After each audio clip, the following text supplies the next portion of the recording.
I am so disappointed, and what a failure from the state of Washington. What a failure. What is up, iCkEdMeL? Welcome back. And I had this story requested to me today about this 5-year-old named Oakley Carlson in the state of Washington in a place called Oakville. The mother's name is Jordan Bowers. The father's name is Andrew Carlson. And they have this huge 300-acre property. I believe this is the right address that police are searching. And maybe you're wondering one of the most basic first details that you might look at somebody when they say this person's missing. Well, when was that person last seen? No adult has reported seeing her over the past year. So we are really trying to find somebody that can tell us the last time they saw her alive. And so if anybody has that information, and at this point, we're going back over a year trying to find when she's been last seen by an adult that we can verify. That blows my mind. How? Yeah, I don't know how that happens. Like we heard the same thing, and it was just like, how is it possible that no adults other than her parents that we know of have seen her in over 12 months? Sheriff's office now says there is no independent evidence that anyone has seen her alive in at least a year. So there's quite a few things that are going on here. Reportedly, the parents are claiming that they last saw Oakley November 30th, but there is no verifiable sighting of Oakley in about almost over a year. January 27th, 2021 is what one of the articles stated. As you may have noticed from the clip, Oakley did have former foster parents that loved her very much.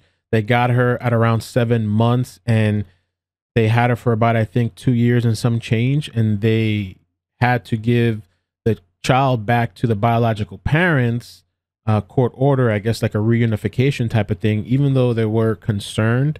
And they've supposedly made multiple reports of concern. Starting at 7 months old, we're learning Oakley Carlson was in the care of her foster family until right before she turned 3 in late 2019 when she was returned to her parents. Jamie Joe and Eric Hiles were Oakley's foster parents up until 2 years ago when CPS gave Oakley back to her parents, Jordan Bowers and Andrew Carlson, with CPS saying they'd monitor for a few months. They said 6 months. They were going to check for 6 months. That's like, that is not enough time. We had her for, well over 2 years, and 6 months they were able to check a couple of boxes, and they were okay. Within 6 months we're done. Never checked her again.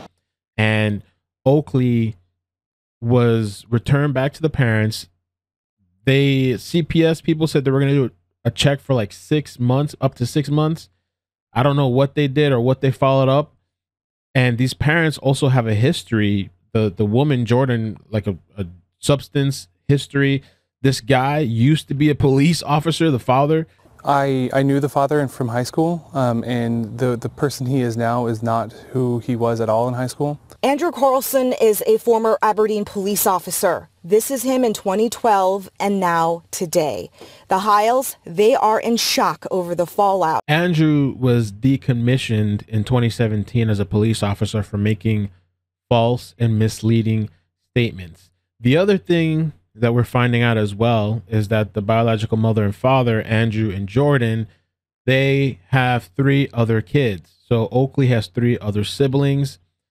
The police have taken these kids like into custody or CPS custody. They did question the kids, and they did question the mother and the father, which they're both not cooperating, and they're giving conflicting statements.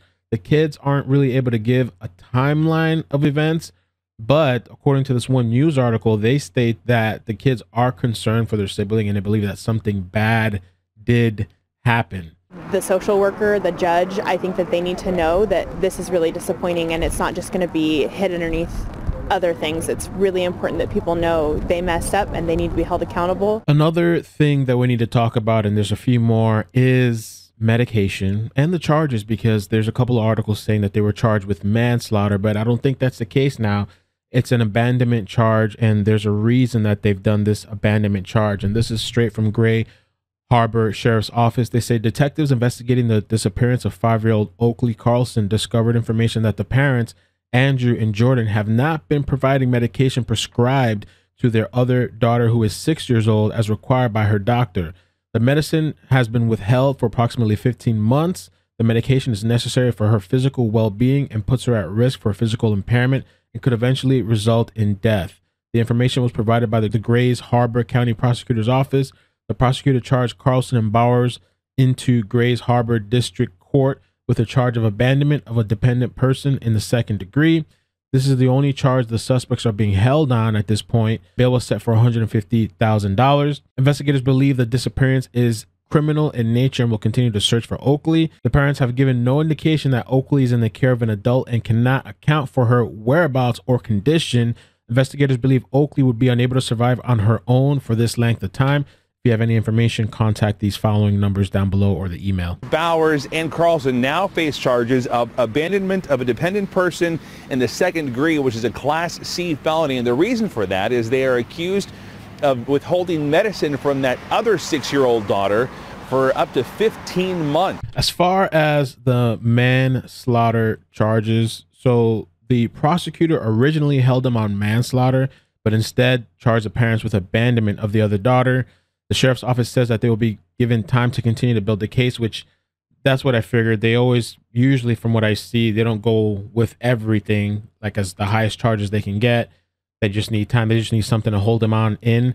So instead, they're holding them for not giving the sibling, the 6-year-old, her medication. Now, another situation we need to talk about, because apparently there was a fire on the property and there was a GoFundMe set up by, I believe, a friend, and 911 was never called. And people are kind of curious and wondering about what is the deal with that fire. The mystery of it all made worse with investigators now looking into a fire that happened at the couple's home in mid-November.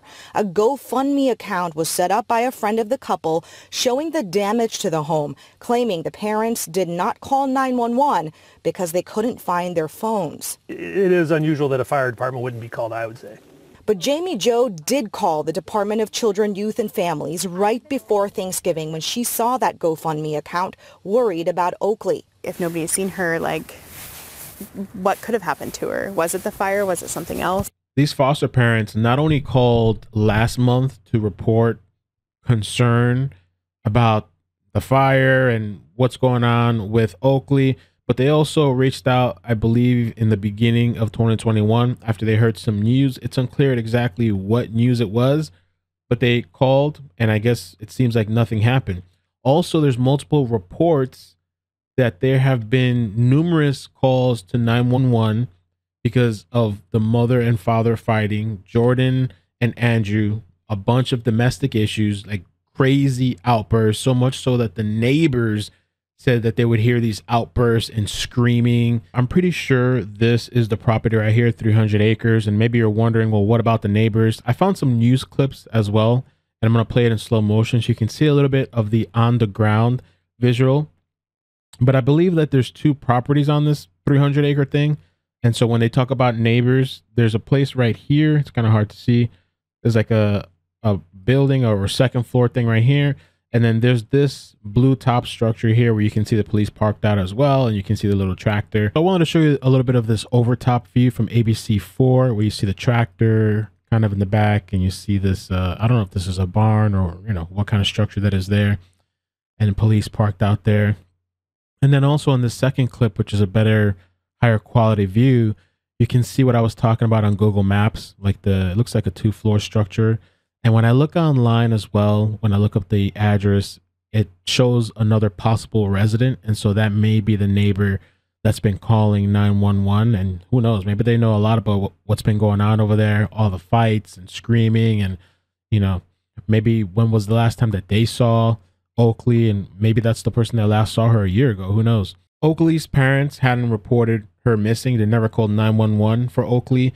Also, during this fire, they never called 911, and so it is highly suspicious. It almost reminds me of Taylor Rose Williams, one of the Florida stories that we covered, where the girl had been missing. Nobody had seen her for an extremely long amount of time. I don't know if it was almost a year, you know, and this woman was going on with her life and carrying on and pretending, and one day pretended that there was a break-in in the house and that she just disappeared. You guys comment down below and let me know your thoughts about this story, about these parents, about the system, about, unfortunately, it seems like she had good foster parents and they were returned to these parents that are horrible. and now they removed all the other siblings. And what were those siblings going through themselves? Thank you for stopping by. I appreciate you guys. Love you. Please hit the like, subscribe, turn on the bell notifications, all notifications, so you don't miss any of the videos and live streams. Tonight is Discord night. And yeah, take care. Peace.